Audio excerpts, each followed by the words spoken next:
It's my honor and privilege to introduce Chris Smitherman here tonight. He's got a very long history of working with the City of Cincinnati.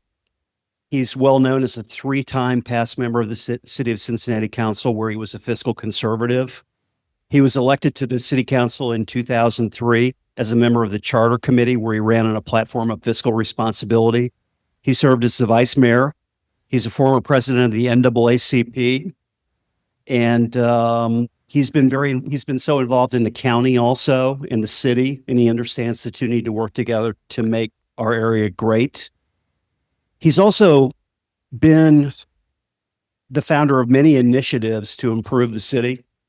I can remember, has anybody in here ever collected names for petitions that Christopher has been involved in?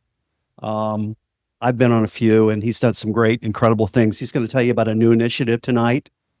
I know he's going to talk about something that's very important, and that's the police chief, probably a little bit about the fire chief too that was fired. And this is your chance to meet Christopher and find out who he is. And for those of you who listen to him on Brian's show every morning, he's here in person tonight. I'd like to welcome Christopher Smitherman.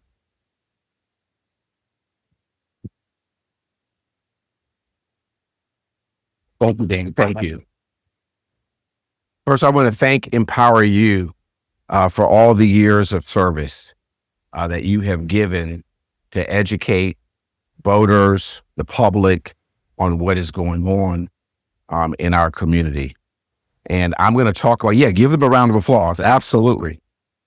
And for all the people who are listening today, I pray that you get something from the words that I'm going to provide you, information. I'm going to start a little backwards because I was shocked that the city manager came out today and terminated Chief Fiji. I am the outgoing vice mayor of the City of Cincinnati. I am the former chair of Law and Public Safety for the City of Cincinnati. And I served 12 years on City Council. So I share that information with you to let you know I know a little bit about how City Council runs. I have never seen the level of incompetence that is coming out of City Hall currently. Never. I'm going to say some obvious things and then get into the meat. Anybody with any common sense understands that you don't fire a person and then hire two law firms to determine why you fired them. That just seems backwards to me. And what we saw today is a city manager who was trying to communicate that Chief Fiji, after 35 years of nothing in her file. Now, those of you who are listening, I am not exaggerating. Chief Fiji has never been written up in 35 years. Ever.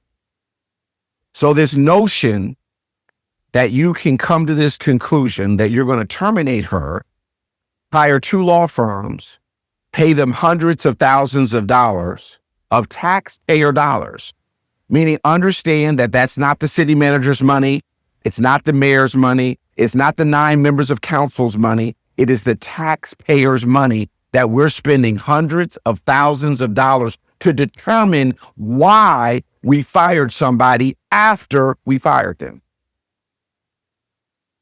We then had a mayor do a press conference.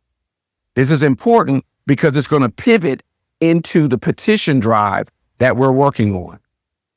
And what did the mayor say? The mayor said, I have no personal knowledge. I just heard that she asked for 7.5 million. But he said no personal knowledge. That's an important detail because that's a deposition answer. That means he's worried that the lawyers for Chief Fiji, which, by the way, the law firm is Chris Finney's law firm. And if you don't know the Finney law firm, you know the city is in trouble. And so the mayor is concerned. He's cognizant with his language because he said, I really don't have firsthand knowledge, but I heard that she asked for $7.5 million. Now, all of you who run households and who have raised children, and I've raised 5, does that sound like something maybe your children would say when you're about to hold them accountable for something? And you're looking at them going, what in the world did you just say? The reality of it is that none of us know what Chief Fiji said to them. It's all hearsay. And that's where our petition comes into play. Because we're working on a petition that has been written legally. We filed it with the City of Cincinnati. This is Empower You, so I get down in the weeds because you want to know the information. Look, it is absolutely unconstitutional that we, the people, have to submit a petition to the people that we are petitioning and ask them permission to petition.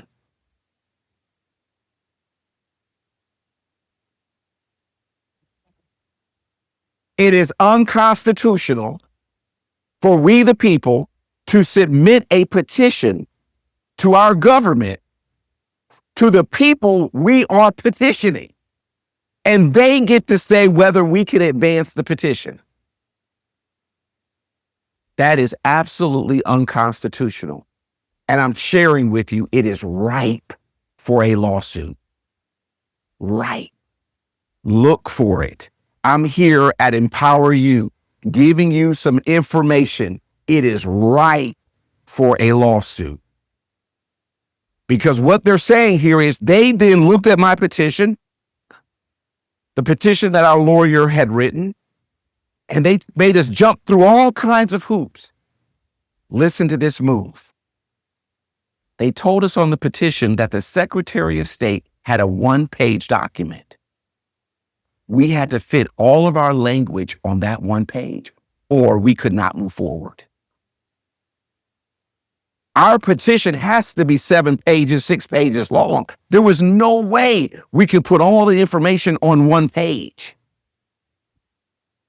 The goal was to make us not file the petition. That was the goal. It shouldn't be that you have to hire an attorney to engage for us to file a petition with the people that we're petitioning. This is how it used to go. You had a petition, you wrote the petition, you filed it with the Board of Election, you then began to collect signatures. If you collect a signature currently without City Hall agreeing to that petition, every signature is nullified. There's something unconstitutional about that because we are petitioning our government, and there's nothing more democratic or constitutional than that. So we just made it through that process and now sent the information to our printers, and that petition will be available in about a week. Here's what the petition says. Here's the meat of it. Right now, you saw the mayor today say, hey, I heard that she asked for this, but I don't know anything about it, like Pontius Pilate. You heard the 9 members of council nowhere to be found. The board of directors did not weigh in at all. Just the city manager standing there by herself. And she's the only one that doesn't understand the game of the musical chairs. When the music stops and you don't have a chair, you don't have a job. Do you hear what I said? Notice how she stood at the podium carrying all the water of who? The mayor. Of who? The 9 members of council. that are saying by their charter, they have nothing to do with the termination of the police chief and the fire chief. Now, I heard someone say that's crazy, because it is crazy. And what our petition says is simple. You can't hire or fire a police or fire chief without the confirmation of 7 members of council.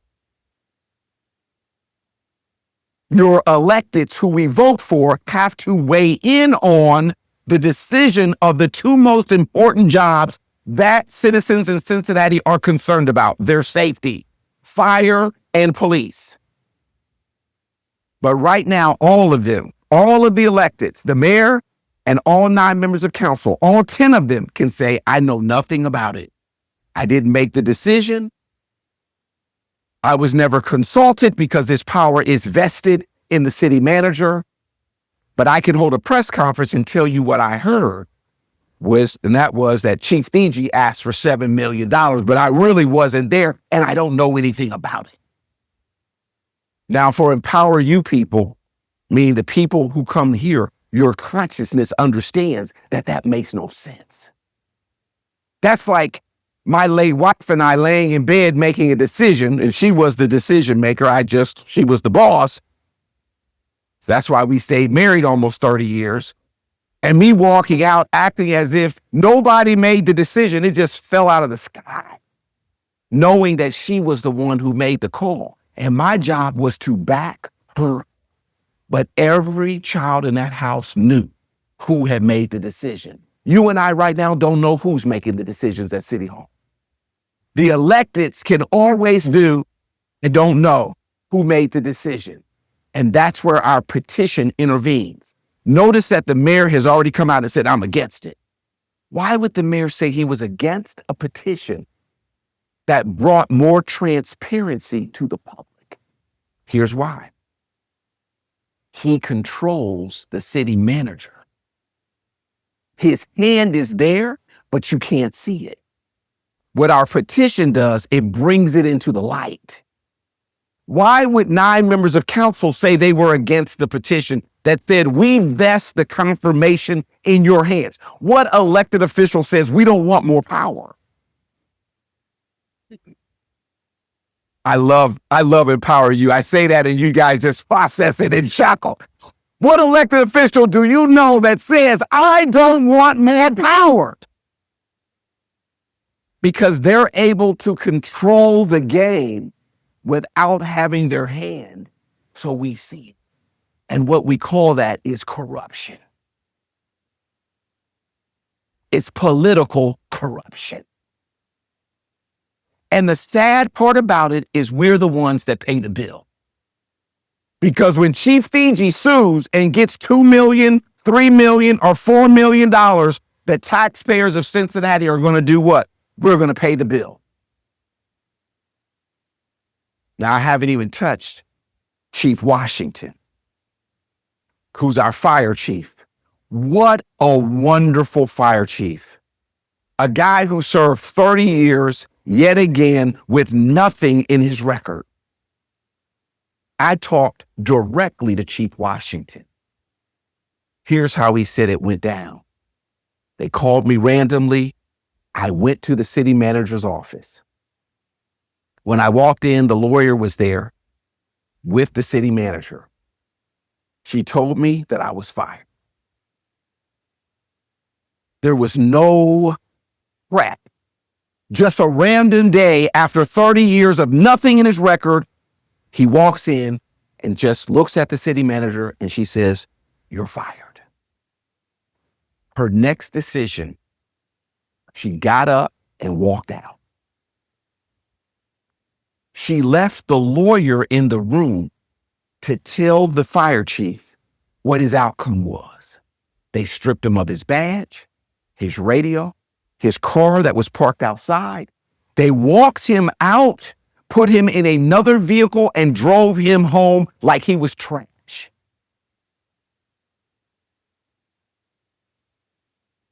He has spent the last 3 years suing the city of Cincinnati, and he has won every legal battle. The judge has even said, listen to this. This is not in the public domain.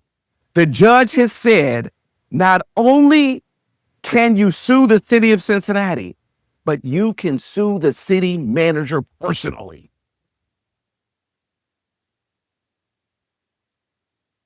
And the newspapers won't write that. The city is so nervous that they appealed that decision to a 3-panel judge 2 weeks ago. That decision is going to come down in June. I believe Chief Washington is going to win, that the city manager is going to be personally liable for her decision to terminate him. Here's what they did. When they terminated him, they implied in the newspaper that it was sexual misconduct. And every position that Chief Washington has applied for, he's the runner-up. He can't get the job because they say you need to resolve this. That's called punitive damages. Now, here's the truth. This organization called Women Helping Women, that has never done a study about a fire department, indicated that over hundreds of years, that this fire chief in some way is responsible for the harm that female firefighters have experienced in the fire department. It had nothing to do with sexual misconduct. But all of the articles and the things that you read in the paper make you think that it was. Now, look, I hope Women Helping Women are listening to this presentation in front of Power U. You should get a lawyer, because eventually you will be deposed and you will be asked what your qualifications were to review a fire department.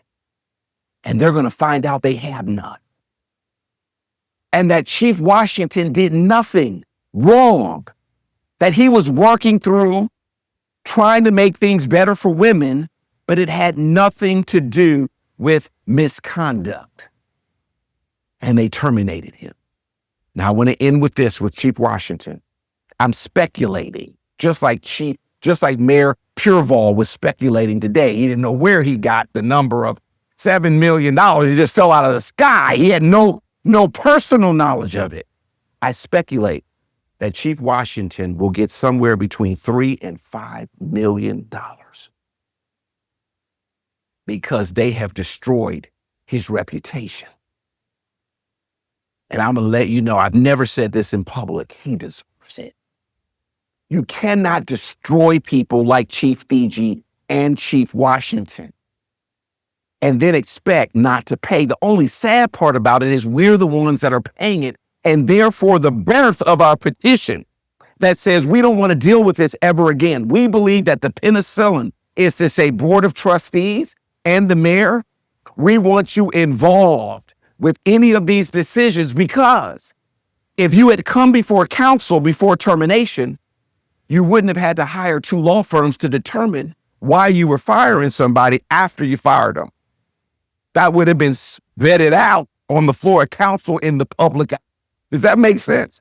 Boy, I tell you,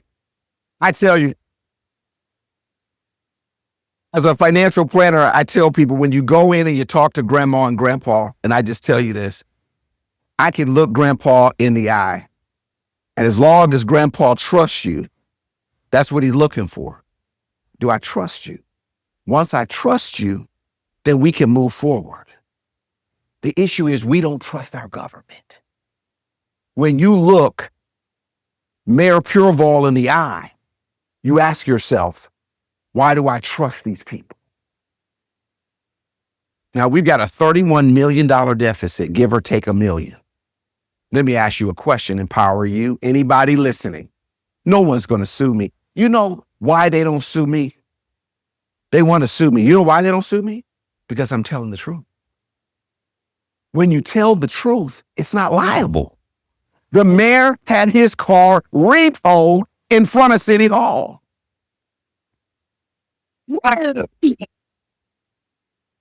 Huh? Can you imagine you're the mayor of $1 billion budget, your car is parked in front of City Hall, and you can't even pay your own bill?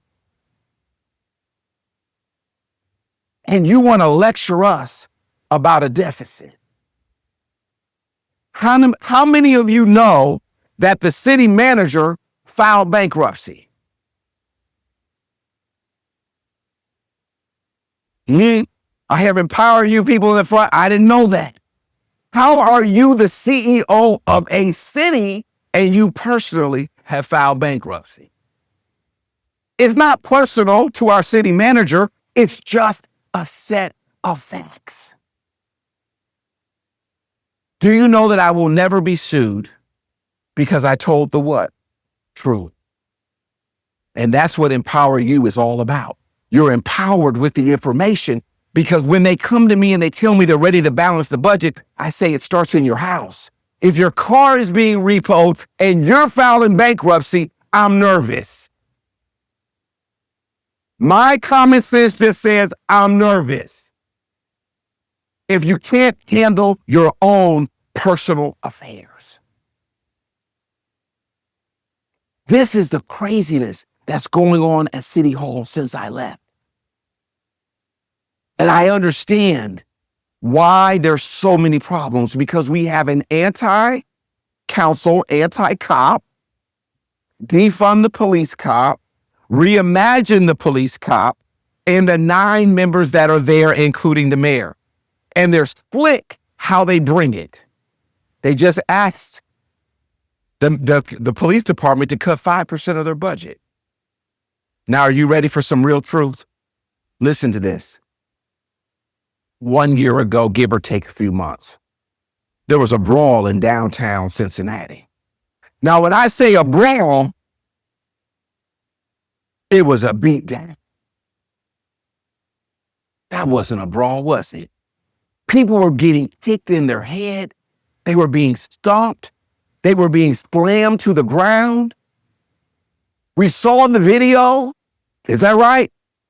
There were press conferences that occurred. I'm going to show you where I'm going because it's going to get to the taxpayer and your money. I'm not going to just emotionally charge you. I'm going to tell you where I'm going with this because it's all connected. And it's connected to the termination of Chief Fiji. Are you ready? Chief Fiji, there were press conferences that occurred, at least 2. And they stood behind the podium with their chest out. I'm the mayor and the city manager, and I'm concerned about what happened downtown. And then they had a non-political person come to the podium and say, I want somebody white arrested. Am I lying? Empower You. I want somebody white arrested. They did that, didn't they? Yeah. And they found Alex Travinsky. And Alex Travinsky, they were saying, started the fight. But their video that they've released that shows that Alex Travinsky was punched in the back of his head, and that was the beginning of the altercation. He was assaulted, and he was defending himself. We had a judge 2 weeks ago drop all the charges. Is that correct? Empower You? Let me connect the dots. Chief Fiji refused to sign the arrest warrant. Oh, I pursued.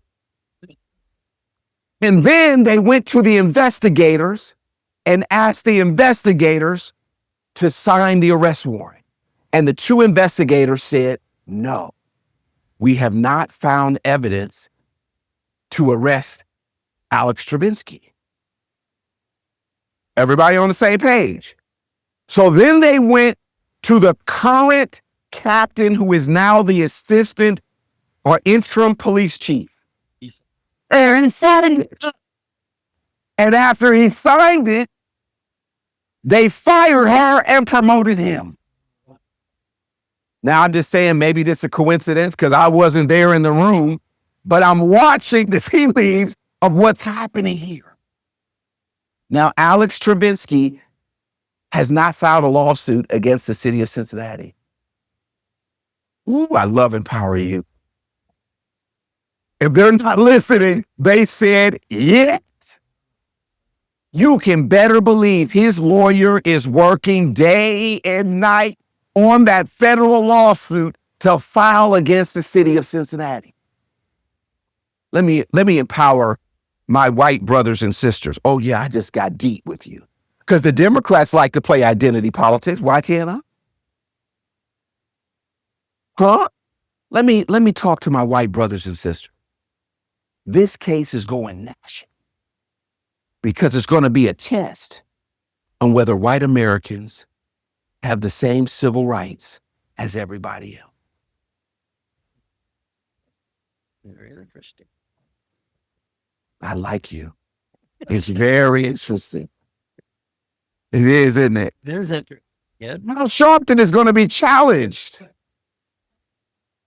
That you've got a white guy that says, go arrest some white people, and the people who said it are Black Americans. And they did it. But they couldn't find a police chief to cooperate. And then she was what? Fired. They then went to the investigators. I'm not doing that. They then found a captain who said, I'll sign off on it. I'll fall on the sword. Promote me to interim chief. And today the whole speculation was, who's going to be the next chief? How are you going to do it? Are we going to do a national search? What's going on? And that guy saying, I fell on the sword. I believe it's going to be me. But here's the problem. Here's the problem. When Alex Travinsky's attorney files that civil lawsuit in federal court, he is going to ask for the deposition of Chief CG. Ooh, I like Empower You. I'm not a lawyer, Chris Finney. I'm just speculating like the mayor was speculating. If I'm a lawyer, I'm saying, you just fired Chief Fiji. She's now a loose cannon. And if I were Alex Travinsky's attorney, I'd say, I'd like to have a conversation with you. Did the mayor or the manager or any member of council come to you and request that you arrest some white people? And did you say no? Sure did. Hey, investigators, when you were doing the investigation, did you have probable cause to arrest anybody? And they say no, but did you have the mayor, the city manager, or any member of council ask you to go and arrest somebody under deposition? What do you think those officers are going to say? And then when they go to the current interim chief, I hope he's listening. Sir, if you're listening, I encourage you to tell the truth and the whole truth and nothing but the truth. Because if anybody approached you to arrest somebody without evidence and you signed off on that document, you've got a serious problem. And I think we're facing one of the biggest lawsuits in federal court that the city is going to face. It's going to make Chief CG and Chief Washington's lawsuits look like puppies. Because they're going to go after 30, 40, 50 million. Because they have violated this man's civil rights. And as Americans, we have to ask ourselves, do white people, Black Americans, Latino Americans, and Asian Americans all have the same rights under the same Constitution of 250 years? Yes or no? And if that answer is yes, City Hall better be prepared to issue a judgment bond. Because Alex Travinsky is about to get paid. And somebody should go to jail. The FBI should be investigating this right now. If they're watching, the FBI should be asking the question to the police chief, who now is terminated and is separated and is a loose cannon. They should be asking those two investigators, and they should be asking directly the current interim police chief, did anybody approach you and tell you to arrest a white person? And if the answer is yes, somebody should go to jail. Now let me shake you guys up with something. I know I spread all this water. Let me shake you guys up with something. I'll clean it up before I go. Water's all over the floor. Let me, no, don't get up. I'll take care of it. Yeah, it's water. It's just water. I want to talk to you about something that's not sexy. And how much time do I have? 5 minutes, probably. Okay. I'm going to talk to you about something that's not sexy, but it's the biggest issue facing the city of Cincinnati. And that is our Cincinnati retirement system. It's not sexy, empower you, but it has teeth. That's you. Thank you for your service to our city. Look, the city of Cincinnati spent decades underfunding the Cincinnati retirement system. And I fought for it when I was on council, on the floor of council, calling hearings and fighting for it. And they laughed at me.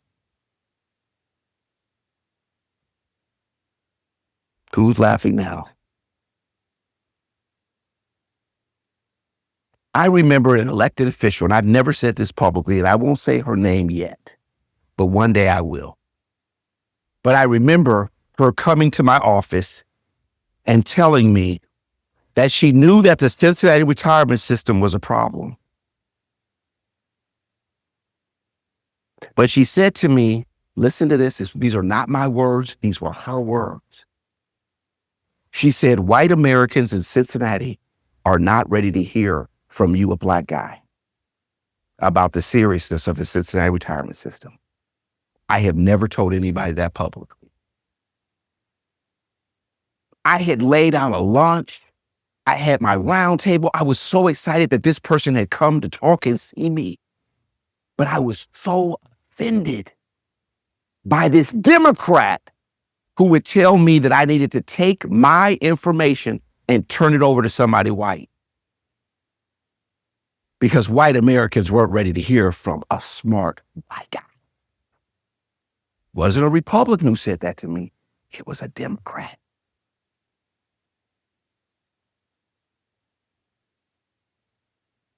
City Hall spent decades underfunding the pension in order to balance the budget. So as the market went lower, they didn't put more in. And as the market went higher, they didn't put, they put less in. That's the truth. Yeah. And now we are facing, the last time I looked at it, which was 5 years ago, an $800 million unfunded liability. And we're sending $10 million a month out, or $120 million. The only thing that is holding the CRS system together is this market. If you've lived long enough and understand that markets are cyclical and one day they will pull back, it's a part of the market. It don't always go up. I got to tell young people that all the time. Sometimes they go down. And when they go down 10 or 15 or 20%, and you're having to send out the same $10 million a month in benefits, you are draining the principal. And eventually, our entire Cincinnati system, our government is tied to the Cincinnati retirement system. And it's why Chicago is facing Chapter 12. We will face Chapter 12. There is no way that PERS, STRS, FCRS will ever take a pension that is underfunded. Period. Now, this is what bothers me as I close. Ask me who's listening in code. Those Democrats who vote for Democrats all the time. Why do you keep voting for people that are willing to underfund your pension? And you, the pensioner, who spent your life working for the city, you die and they're willing to throw your spouse under the bus. You now gave your life. You made an irrevocable decision at the time of your retirement. You're now gone. You're getting $4,000 a month. And now the city of Cincinnati comes to your spouse and says, I can't meet that benefit.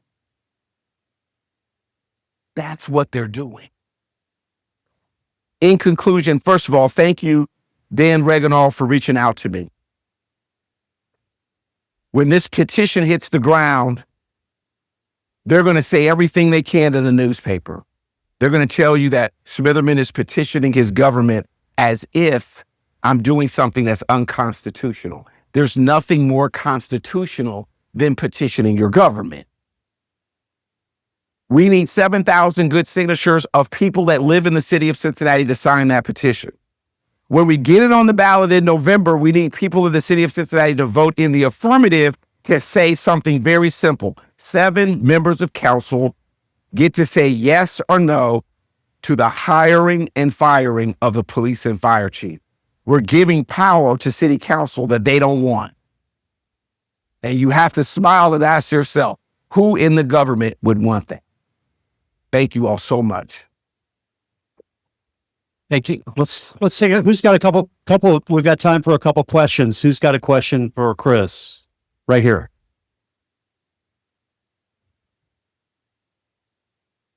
Christopher, you mentioned what they did to the fire chief on the sexual problems supposedly that he had. But what do you think was the real reason why they let him go?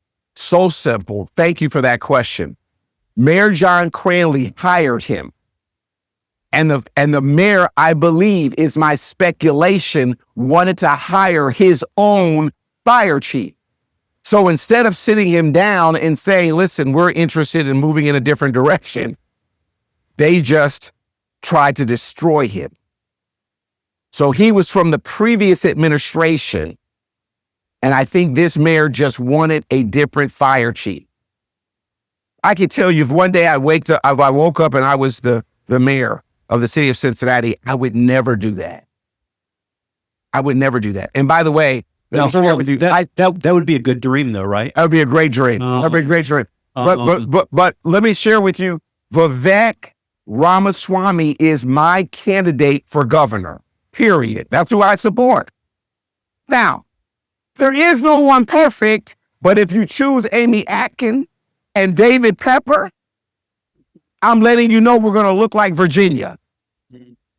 Who else has a question for Christopher? Right here. Chris, the city manager, where did she get her job? Who appointed her? How did she come to such power? She came from North College Hill. She got that job under city manager Patrick Dehoney. No, the previous city manager hired her out of North College Hill. Okay. And she then was got the next position when he left as the city manager, the interim city manager, and ultimately was confirmed by 7 members of council. That's what's so interesting about this, that you can't hire or fire a city manager without 7 members of council. You cannot hire or fire a city manager without 7 members of council. But she has the power to fire or hire without any supervision of the board of directors. So I just want the police chief and the fire chief to have the same power structure that the city manager has. So that's how she got the power she had. Got one more question right here. Open up another can of worms. Selling them railroad. That was the worst economic decision ever. 300 miles of rail from here to Tennessee. We were getting at the time $36 million. It would have jumped to 46 with an increase probably into the 60 million range. And here's the kicker. This is important. Construction inflation is at 9%, and we were able to negotiate a lease payment that kept up with inflation. Now we've transitioned that 1.6 billion to the stock market, right? With guardrails that we can't invest aggressively. So we're looking at more fixed securities around 5 or 6%.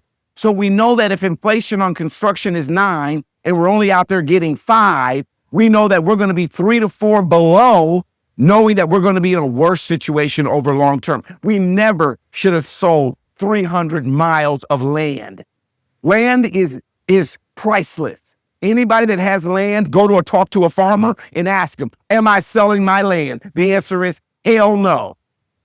Let's thank Christopher for coming tonight. Thank you so much. It's so good to see you. Thank you. Let me make sure I've got this quote right from you, where you have to petition your government to see if they'll let you petition your government. Correct. Okay. Yeah. And I wanted to ask you, is our friend Kurt Hartman drafting that? Did he draft that petition? He absolutely was. He was absolutely connected with Chris Finney, but Mickey, the lawyer in the office who was actually worked for Liz Keating, is the person who did the work. But Kurt Hartman, Chris Finney, and Mickey all worked together. So Kurt has taught many public records classes for Empower You, and Yes. he's spoken to you several times. Yeah, So he's a brilliant lawyer. good to know that involved. Once again, thank you to Christopher Smitherman. Thank you. So good to see you. Thank you. Yeah. Yep. Another great friend of Empower You is Greg Lawson, who's here tonight. So glad to have him from the Buckeye Institute. And Greg has spoken to us about so many state issues over the years: education funding, transportation, occupational licensing. He really is an expert on the state of Ohio. He's had 20 years of experience with 10 state budgets. He's the co-author of many articles and books for the Buckeye Institute. He's a regular speaker. He's appeared in major Ohio newspapers. And gosh, he's going to talk to us about something really, really important. And that's the opportunity that you should have to own your home without paying an exorbitant amount of tax to live there. And that's really important. And he's also, I think, going to touch on something he jotted me a note about last week, and that's on data centers, and maybe refute a little bit about what our speaker last week talked to us about. So Greg has come all the way from Columbus. Let's give him a big round of applause.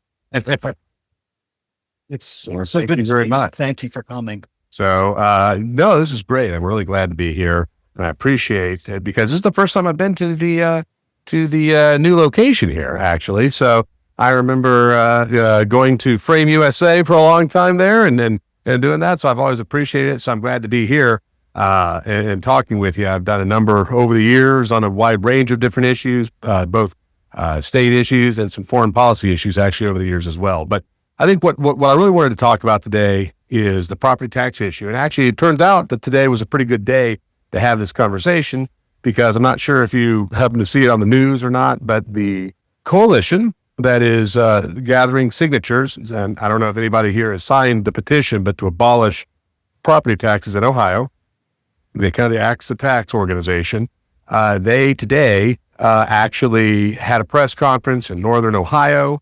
They basically have about 305,000 signatures. You need a little over 400, I think 16,000. I forget the exact number, but it's a slightly over 400,000.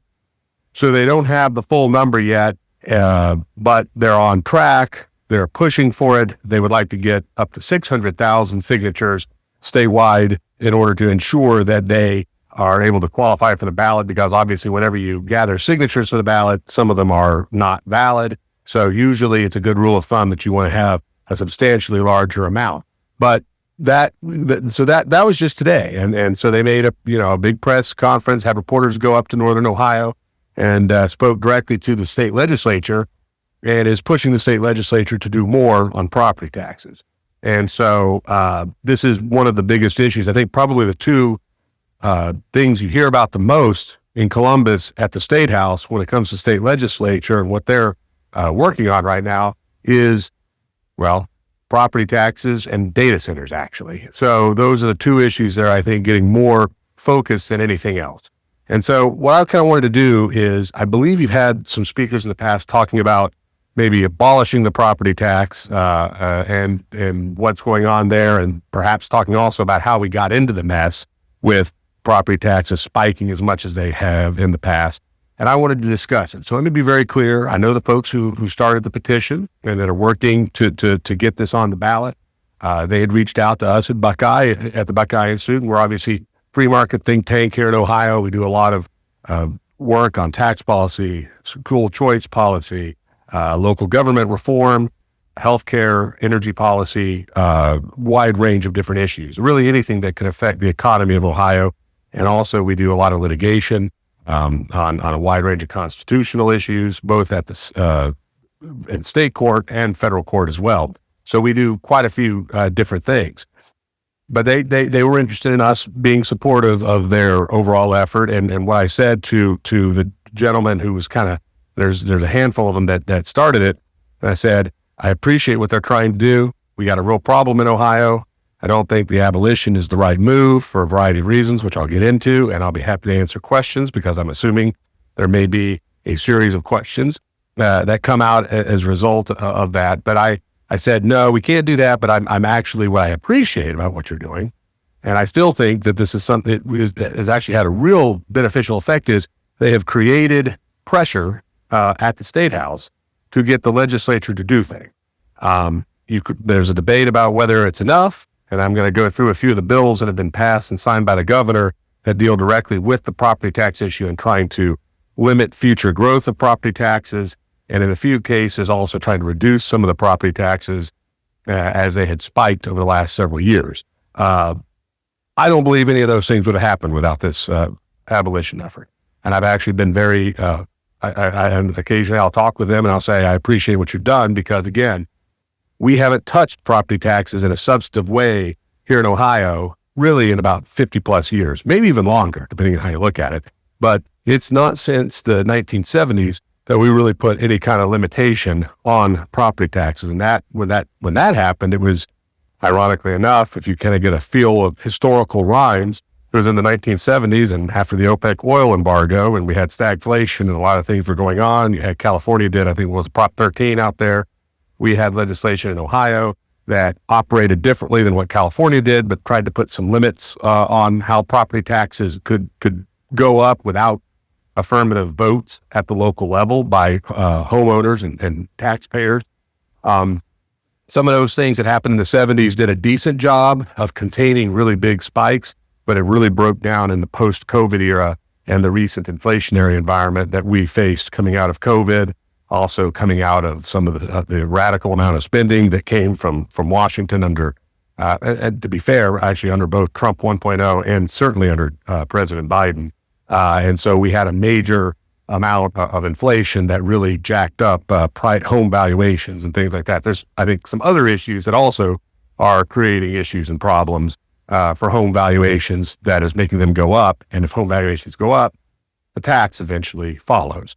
So we need to do something to fix how the limitations have been short-circuited. What has led to 20, and in some cases you've heard nightmare stories. I don't know who 20. Does anybody see? I mean, I don't raise your hand. I don't want to make anybody put anybody on the spot, but you hear stories of maybe up to 25, 30% hikes year over year. Sounds like in 1 year, 3 year, the three rebound. Yeah. So that's obviously ridiculous. That's obviously backbreaking, and clearly one of the worst things that happens. And it affects all kinds of taxpayers and potential homeowners. Obviously, it impacts retirees, fixed income folks, the worst because of the income situation that's there. But it also makes it much more difficult for new folks, new families to buy homes and be able to afford that. It's because you have to roll all that in with the mortgage. So this is a massive issue that is creating problems.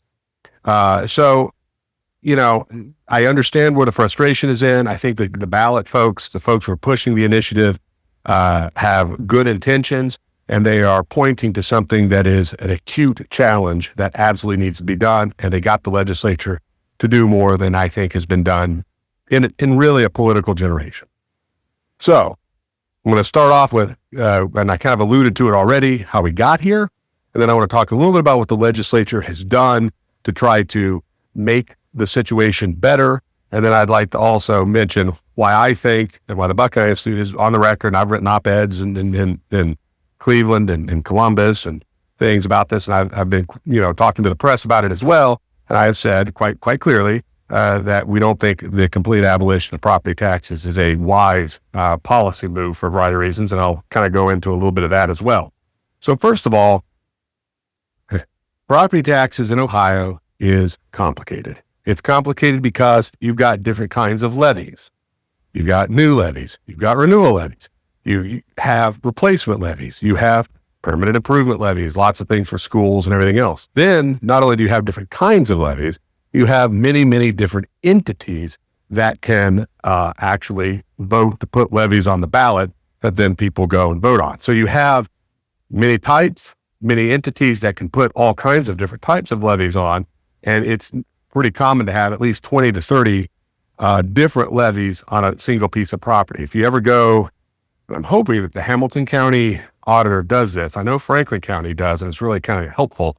But you can go and look at your address, and at least in Franklin County, and you can see every single levy, including the permanent levies that go back decades, because that's another piece of the puzzle.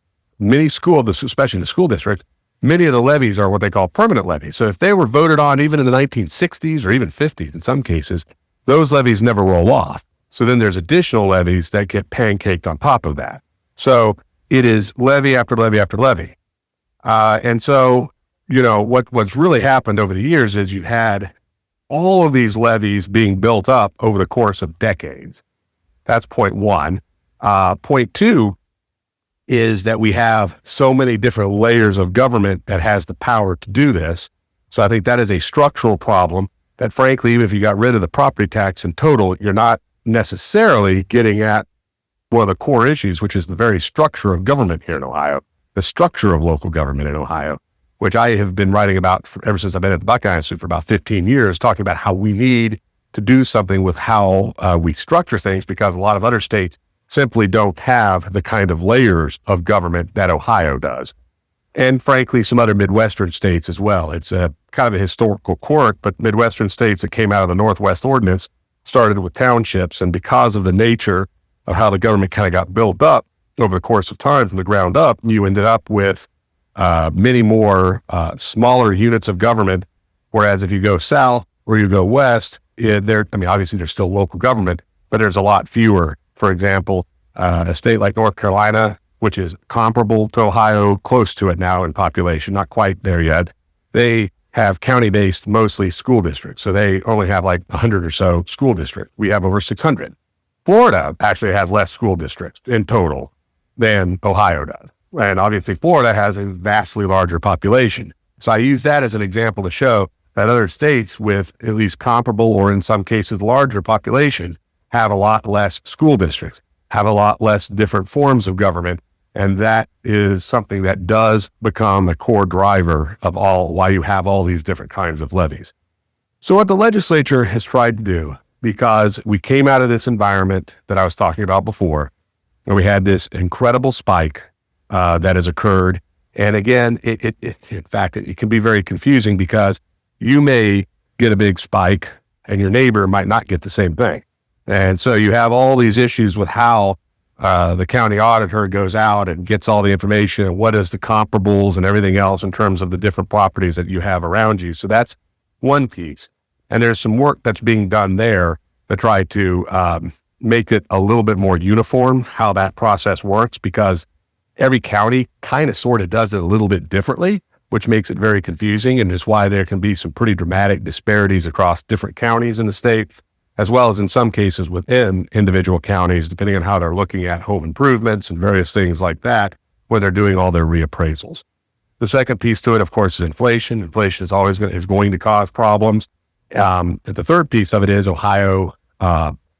There's some arguments, and I think there's some validity to this. I don't think it's the only reason for it, but if you have a tighter housing supply in certain areas, you're obviously going to have, you have less supply and there's still demand. It's going to have an increase in the cost because people will be selling their houses for higher dollar amounts. And that's going to be eventually factored in when they look at the comps, when they're doing the reappraisals. So that's going to also factor into sort of the property tax increase. So all of these various moving pieces have all dealt with stuff. And then there's some very unique quirks to certain kinds of ways in which local governments can get money without actually going back to the ballot to ask for additional funds. And I'm going to go into that as well. So I don't want everybody's eyes to glaze over, because I know it's difficult, and quite frankly, it's not a whole lot of fun to talk about, property tax and things. But There have been a series of bills, and it took a while for this to happen. The legislature was moving it, put a number of things in the budget bill. Governor DeWine Light vetoed a number of items. Then he had a property tax study commission that met all through last summer. Eventually, they kind of were able to come with some compromise language. The legislature overrode one of his line item vetoes, and then they worked to get a slightly modified version of several other provisions that had been line item vetoed by the governor. And he basically did that because he was concerned about what that would have in terms of a revenue impact on local governments. That was the governor's concern. So the legislature worked, and then at the end of the year, last year in December, the governor signed, I think, 4 or 5 different bills that attack different elements of the problems. So maybe if you want to know more about the details of each individual bill, I can give anybody that. I'll share my email and we can ask about it. But I think there's several things that they are trying to do if you look at buckets of policies that the legislature is trying to do. The first thing they're trying to do is make sure that local governments don't end up getting so much revenue that is way above and beyond what they had been projecting when they passed a levy. Because, and this does happen in certain cases, you're supposed to pass a levy, you're raising an amount of money, and then you go back and do a renewal levy and you raise the same amount of money in 5 years if it's approved.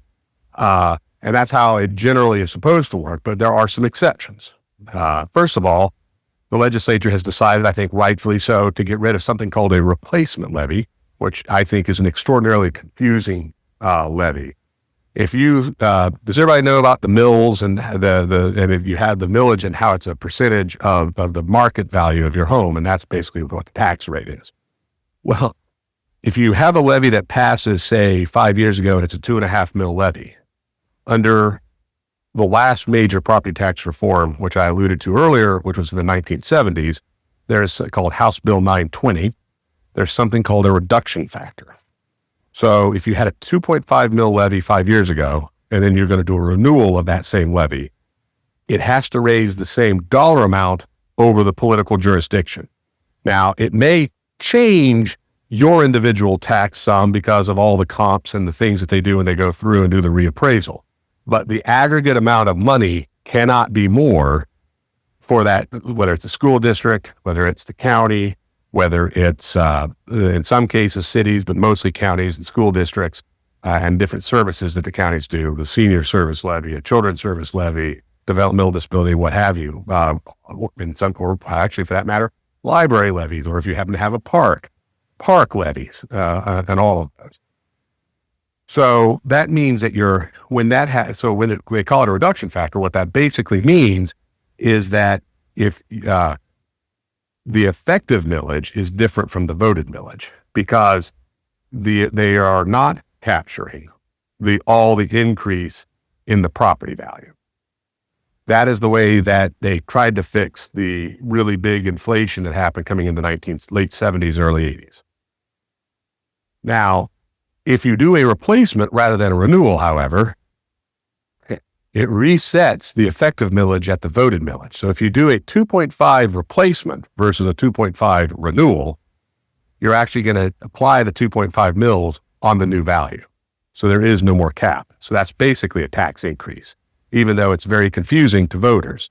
So the General Assembly basically said, we're going to phase that out, and we're not going to keep allowing locals to put replacement levies on the ballot. If you want something additional, you should be transparent about it. And what you should really do is say, okay, I'm going to do a renewal levy, and then I'm going to do a new levy for whatever the additional amount is that I need, rather than trying to fly under the radar and do one of these replacement levies. I think that is the appropriate thing to do. I think that's fair to taxpayers, so that you have to come out and say, yeah, this is the additional amount here.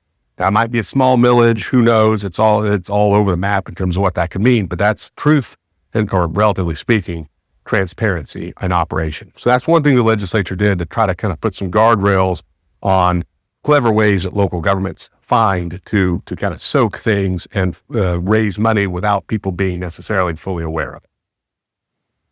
There's another issue that emerges. There's a thing called inside millage, which is the first 10 mils that's on a property. House Bill 920, this reduction thing I was talking about earlier, doesn't apply to that inside millage, or at least historically didn't. one of the things the legislature has now done is say, okay, we actually are going to cap that. So it used to be that if, whatever the value again was, that 10 mils would apply and capture all that value, no matter what it was. There'd be no limit to that. They are now going to cap that at inflation so that you can't just get, again, 28 or 30, or I forget the number you said, sir, but 38. Okay. Wow. So you would not have that. Now, inflation might still be pretty high, by the way. So it's not like it's going to just make it not happen at all, but it does have a significant limit. So that's another thing that the legislature did, which probably should have been done years ago, but they did do it and the governor did eventually sign it. Third thing that the legislature did is say, okay, school districts were an exception to the reduction factor. At this point, they got something called the 20 mil floor. So when you add up all the levies that a school district has, when you have that reduction happen, they would dip below 20 mils of funding. It stops going below that. And they can stay at the 20 mil floor indefinitely. And then they are actually able to capture the entire increase in value on a property without having to go back and ask for a new dollar levy. This was something that was included in that House Bill 920 back in the 70s. It never really got triggered all that often until we saw the fairly hyperinflationary environment we just saw coming out of COVID. But when that happened, what ended up occurring is a ton of school districts in the state of Ohio ended up on the floor, meaning they didn't have to say, I want a new levy. They just got to pocket all the money as the values got jacked up. And at one point, we had over 400 of the 600 school districts in Ohio were actually on the floor, meaning that they were just raking in the money. So what the General Assembly did is said, no, we're not going to do that anymore. We're going to cap that at no more than inflation. And one of the things that they did to try to provide relief for taxpayers is, I think I can't remember if it's 2021 or 2022, but they use a base year and they say, we're going to cap this. And then from that point, the locals can get an inflationary adjustment, but they're not going to get the full amount of the appraised value. The state's basically going to come in and it's about $7 billion across the state over a 3-year phase-in period. That's going to be a property tax reduction, which is going to have all kinds of different things. By the way, that's across the whole state.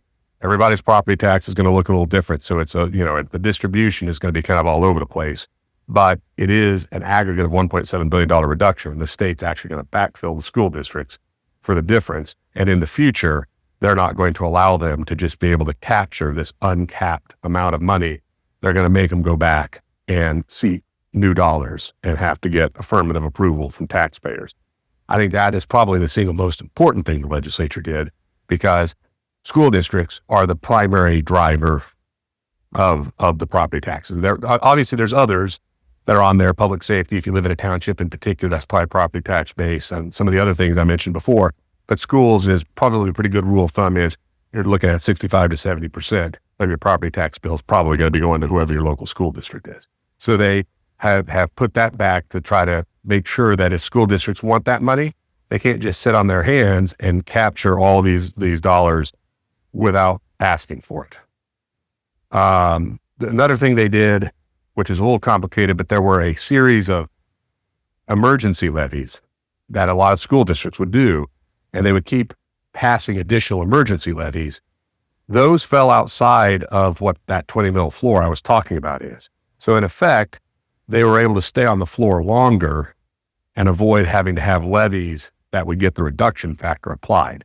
And they would game the system out. And you might have multiple emergency levies over the course of years, theoretically, even maybe over a decade or more.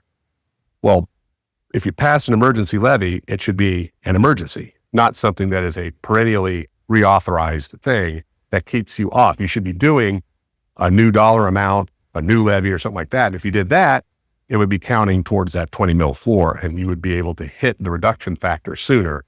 So districts were pretty clever in how they did that. So they've actually pulled a bunch of those levies and forced them to be counted towards the 20 mil floor so that more of the levies fall above that and then get the reduction factor applied to it. The other thing they did is they actually empowered, and this is not going to be universally used, but they gave statutory authority to something called a county budget commission. Usually it's the county treasurer, county auditor, county prosecutor is usually on there.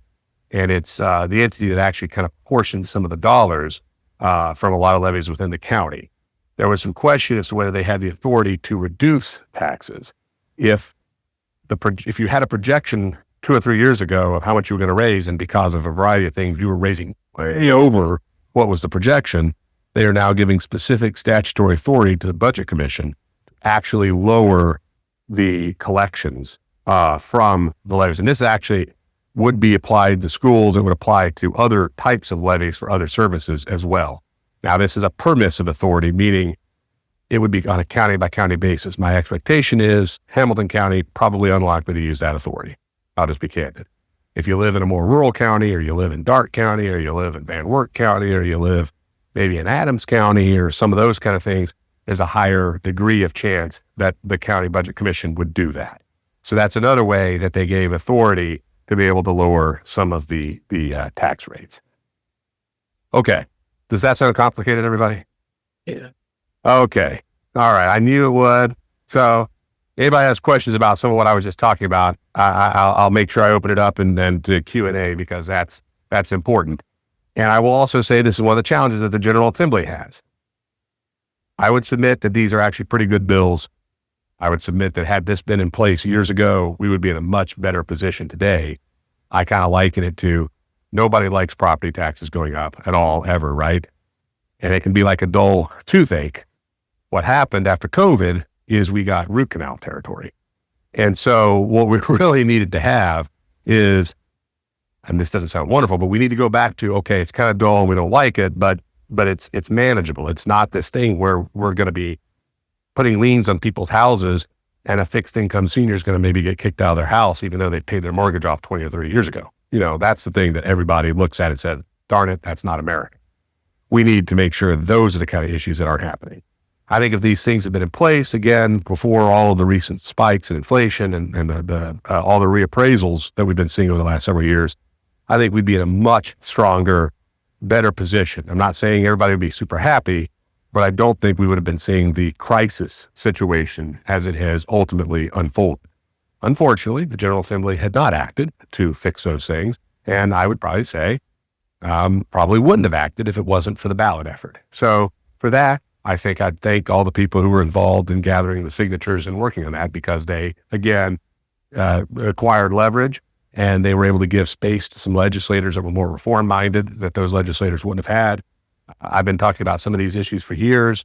A lot of times legislators will kind of nod their head and go, okay, yeah. And then they don't really want to do anything about it, because then they got to go home and listen to their school district, their superintendent, the teachers, but not just, libraries, everything else, whatever the local government structure is, they have to go back and listen to the local governments. And so they historically don't want to have to go and take on those unpleasant conversations. They did do that this time to some extent. Is it enough? Some people would say no. And I think there's a number of good reform-minded legislators that are still working to do additional reforms. And that gets to the second piece of this, which, how much time do we have here? 15 minutes? And that includes Q&A? Okay. All right. So I'll finish this up by saying, because I want to open it up to questions, since I've been droning on for a while talking about super kind of arcane, again, complicated thing. But the next phase of reform is to look at that structure of government I was talking about. I've got a handful of these. We can take it out. These are different kinds of local governments and taxing authorities in Ohio. We have over 6,000 different entities that in some way or another either taxes you directly, or it can be created, special districts created that it has dibs on different taxes that you can do. And this is, everybody thinks about schools and counties and townships and cities or villages, but we've got soil water conservation districts. We've got, obviously there's the library councils, there's the park districts, there's developmental disability. Some of those entities, for example, can also go to the ballot without having an elected official giving it the stamp of approval to get on the ballot. So that's another issue that we're going to be working on to try to reform local government. But we need to get this number down, is the bottom line, because this is the layers of taxation that drives all of that. all the things I was talking about that the legislature has done so far is dealing with the mechanics of how property taxes are administered, basically. That's important, but we got to now get to the second piece, which is how do we deliver the services that are causing those things to happen? And this is something, I mean, and I'll be quite frank about it. We should have fewer school districts. We should have a lot less school districts. We probably should have a bunch of villages that dissolve back into townships. We maybe should have consolidation of some townships. And we need to have those kind of conversations, but those are the conversations that are very difficult to have. Every time there's a village dissolution issue on the ballot, which doesn't happen very often, but when it does, I know Claremont County a few years ago tried to get rid of 2 villages and it turned into a real mess down there. And there's a lot of politics that gets involved in those local decisions. But if we don't get and look at that and figure out how we're going to do smarter with those things, then we're going to continue to have entities asking for money on an ongoing basis, no matter how you fix all the property tax things I was just talking about. So that's why I call that phase 2. We had to put a tourniquet on to avoid all these things that are continuing to spike and create major pain for taxpayers. But if we're going to solve the underlying issue, we got to actually get under the hood and get into it and start restructuring local government, because there is no way to solve the problem without that. And that's another reason why I don't think the complete abolition of the property tax, and I'll leave it with this. We can talk more about some of the specific policies of how to deal with government reform. There's a number of bills that are starting to go down the pathway, but we really need to move aggressively. But I don't think, and the Buckeye Institute's on the record again saying we don't support the abolition of the property tax, because to put it into context, that's $24 billion across the state. That is more than double what the state income tax brings in from everybody in the state. It's almost double, not quite, what the sales tax brings in from the state. So you are not, if you put all of the state income tax today and all the state sales tax, it'd be a little bit over $24 billion. So you would almost have to, and if you were to get rid of the property tax, you'd have to replace at least a portion of that revenue. Now, maybe you don't have to replace $24 billion, but you're probably not going to be, you're going to probably still be talking $19 to $20 billion. That's going to have to be replaced. And that is, we're going to be talking about really, really high sales or income taxes that would be backfilling instead of the property tax, right? Plus, we get rid of all property taxes. You get rid of business taxes as well, because there are some businesses that pay property tax as well, and then they wouldn't be paying any property tax either. So that is something else that should be considered. Not that I want businesses to pay a ton of property tax, by the way. We want low taxes, but we don't want to just take everything off the table, because there are services that people want, right, at the local level, and there's things that we need to figure out how to deliver it more effectively and efficiently. But we still expect the police to be there, the fire to be there. We want to reform school districts, and a lot of them aren't doing what they need to be doing. We're big fans of school choice at the Buckeye Institute. But you're not going to just flip the light switch off on all of that. And if you raise the sales tax, you'd be talking about the highest sales tax in the nation to backfill those lost property tax dollars, worse than California by a lot. And, I'm not even convinced that you could raise the taxes enough to actually backfill those dollars, because what would really happen is people would just start buying stuff out of Ohio.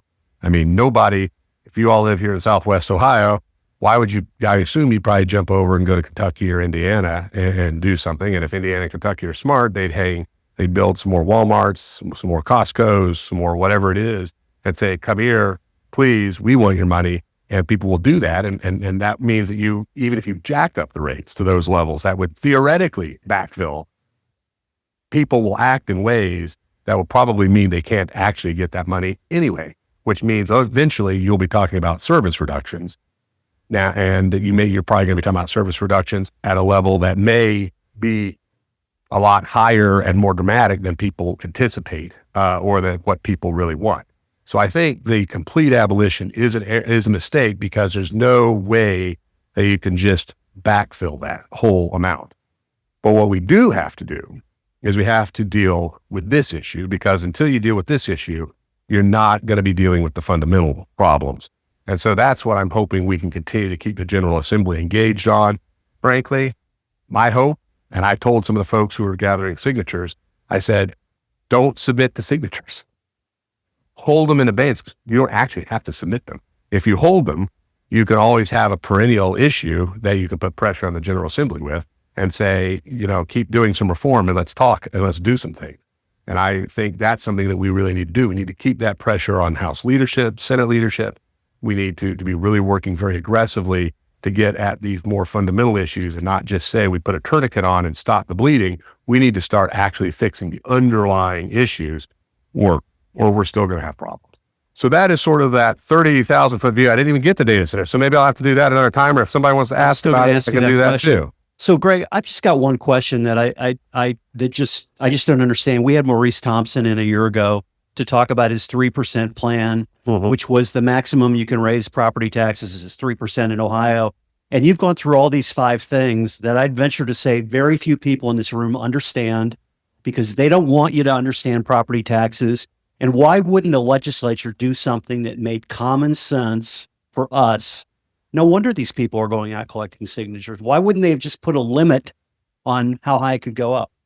Well, and I think that certainly was a better option than complete abolition. And I know Maurice was trying to do it, but I think this other effort ended up taking place. And I'm not exactly sure where that whole thing went, but it kind of went away as far as I'm aware.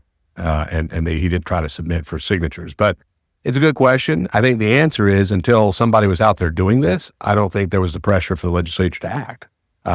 Because the problem we've got is that when you're in Columbus, and I'm actually I do research and things like I said, but I'm also a lobbyist technically. So I actually do government affairs. So I'm at the State House a lot.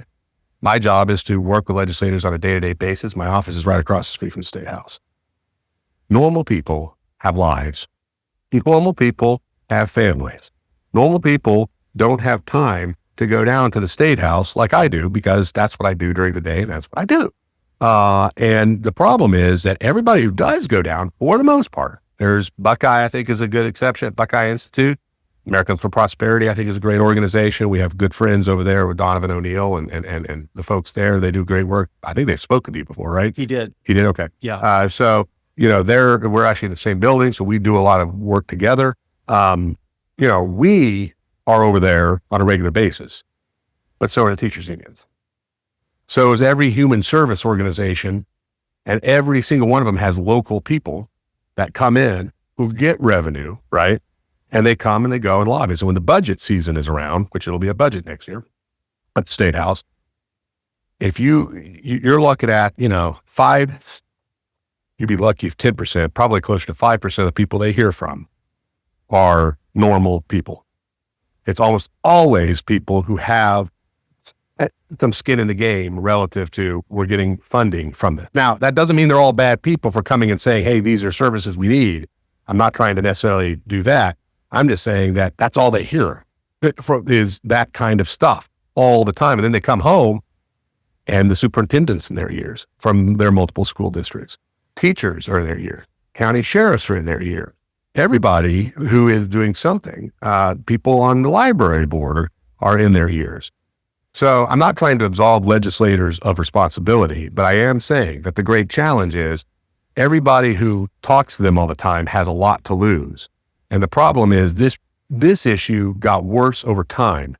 So it's it's a public choice theory thing, which is, let's get a couple more questions in. Who's got a question for Greg right here? Greg, I might be wrong, but years ago they redid the homestead deduction. And to me, it was like less people could qualify for it, and you talk about reducing taxes, and, to me, the homesteads for the, older people. I think there's a chance that some of that might come back. We're going to see what the gubernatorial candidates say about it. So I'll say a couple of things there. So actually, when Strickland was governor, they actually expanded it pretty dramatically. Then Kasich came in, and what they essentially did is they did shrink it back. They shrunk it to what the homestead exemption was for most of its history. So they didn't shrink it to below that, but they shrunk it back to what it was because it had been expanded. And so they basically did that because when Kasich came in, it was coming out of the Great Recession, revenues were way down, everything else. And he also eventually was trying to find revenue to do some of the income taxes, which he started doing a lot of. So that's where that went to. I will tell you that some members of the General Assembly look at it this way, and I'll be candid. That's the position of the Buckeye Institute is, we want to see reductions across the board, but if you start doing too much in one space, what you've done is you're kind of picking a winner and a loser, and you're creating a disproportionate burden on younger people, because what's going to happen is you have to diffuse that cost onto somebody else. Or if you don't deal with the structure of government, the delivery of services. And so what ends up happening is it actually creates a greater, more disproportionate burden on the working families and especially younger folks. So you are correct. There could be a lot of benefit for seniors, but there would be a water balloon effect that would hurt other people. And we would not be supportive of that at the State House, because we want to try to get it so that we can fix this and ameliorate it for the broad swath of people as much as possible. Who has a question for our guest? Greg, I've always thought that when issues to be voted on that are going to raise property taxes, why is it everybody can vote on that? Shouldn't it just be property owners? Well, that's an interesting question. We do hear that a lot. So I will say I have mixed feelings on that. There is, on one hand, that you're absolutely right. It's not exactly a one-to-one correlation, but if renters don't pay the property tax, but it is usually embedded within the cost of the rent. I mean, I assume, now there may be exceptions to this, but I would assume that most landlords would pass along as much of that cost as they can as part of hiking the rent whenever something comes in. So on one hand, yes, they don't pay directly, but in an indirect way, anybody who's got a home that they're living in, even if it's an apartment, is probably paying some portion of that, if you assume that the landlords are acting rationally and that they're doing that. So that would be one of the arguments for why that's the case. And I do tend to think that for the most part, that is usually rolled into the overall rental cost that is passed along to folks. Some of the things that get voted on, though, if people own property, the renters think they're not paying it and they wouldn't vote for it. An example I could give you would be on the parks. No, I mean, I think one of the things is people don't think they are. But the funny thing is that because they don't think they are, doesn't mean that they aren't. They just may not be aware of it. I mean, that's one of the great challenges is people, I think actually in some sense, our movement and normal folks, we need to make sure that people understand that, because they do need to understand that it's not a free thing. There's going to be a consequence and a cost that's embedded in there. I think a lot of people are living in an illusion, especially, and I don't want to be negative on young people. I got kids and everything else myself. They're not quite ready to go and fly into the real world totally yet, but they don't have any idea about any of this stuff, right? And so I'm going to hope that I can get them to actually think about this stuff so that they aren't out there making stupid decisions because they don't know what they're doing. So I'm hoping that we can pass that along, and that's part of the problem. I mean, it's one of the challenges, right, of the democracy is making sure that people actually understand what's going on. And so it's not an easy answer to that. I would agree that we need to do a better job of making people be aware of it so that they don't think that they're just doing that. I will also say it's something you're going to probably start to see more of now. Is you're going to probably start to see more, and I'm not a fan of this. I think this is a problem, but you're going to see more school districts. Ohio is the only state in the country that allows local option income taxes for school districts. So I think what you're going to start to see is you're going to see school districts going to earned income taxes. There's one that's doing that right now. Does anybody know which one it is? Yes. Okay. Well, and I live in Westerville, in Columbus, or north of Columbus. Lakota. We passed that. Lakota. That's where Lakota's going. Is the income tax the fourth largest school district in Ohio? They're going to go to income tax because their levy was defeated. I'm going to give you 2 minutes to close us out on data centers. Yep. 2 minutes. 2 minutes. You got to okay. So data centers. So look, data centers are very controversial. I get it. They've become really controversial lately, and I will be the first one to say, I think the companies that are coming in, they shouldn't be doing all the non-disclosure agreements. They need to be much more transparent, and they should be working with the local governments to make sure that they're making investments in the communities that are coming in. However, data centers are important. I think there's some mythology out there about, especially the big ones, some of the water usage, some of the issues there. So I think that, and even in some of the jobs, it's about a broader number of jobs that are created, not just the jobs that are on site. It's about the jobs of the construction, the jobs that come back on a rotating basis because they have to tear servers out, put new servers in, do renovation, things like that. So there is a lot of economic activity that bleeds out from just the individual data center. So there are jobs and there is taxes, assuming the local government, which would be a bad move, by the way, gives away the store. But another problem with property taxes is all the tax abatements. I didn't even get to that. That's another reform we need to get to, is we need to start putting guardrails on abatements, because what happens with abatements is you carve hole in your tax base. And you carve a hole in the tax base for the people who get the special dispensation. That means you have to socialize the cost to everybody who's not getting that special break. So we need to, the irony is, what you want to do is you actually want to tax more people at a much lower rate. That's what you're supposed to do. That's good tax policy. And when you don't do that, so we need to do that. Data centers shouldn't be getting huge tax breaks. I think if you could address some of those, a little less of the concern that's there. So I get why there's people that are upset, but I will also say, I also think the electricity increase, we've done terrible policy. Utility policy is a whole other thing. I could do a whole show, a whole segment on that. Maybe I'll come down and do a larger one at some point on that, because I think the utilities are very much to blame for a lot of costs there, because if you actually looked at your utility bill on transmission, the cost of transmission was actually increasing, not the generation costs of the electricity, but the ability to get the electricity to build all the wires and stuff was increasing even before the rise of data centers. And that's because of how utilities operate. So I think data centers are an element of why electricity rates are going up. They certainly are, because they use a lot and they're increasing demand. But utilities are not an innocent actor in this. And they have an incentive to deflect the blame off of their own decisions onto somebody else. And I'll also say, AI is kind of scary. Nobody really knows what's all going to happen there, but there's also a lot of benefits and potential with AI. And the one thing I will always come back to is say, it's also now a national security reality. It's a risk. We know that China is developing massive amounts of AI and they're embedding it. We are too, but they're embedding it in their military.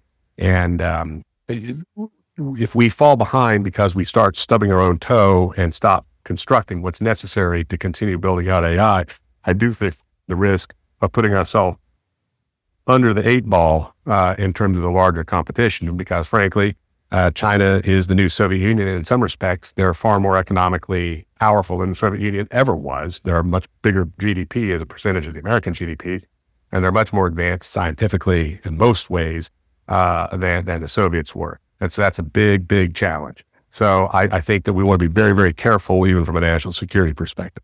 A lot more there, but I know I'm running out of time. We'll have to do part 2 on that, right? Let's thank Greg for coming in.